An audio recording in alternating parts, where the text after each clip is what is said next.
Step 1. Visit our website by clicking on the first link in the description.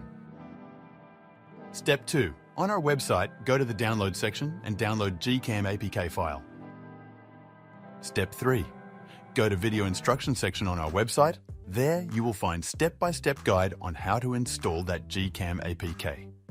That's it. Don't forget to visit our website for complete instructions and APK file.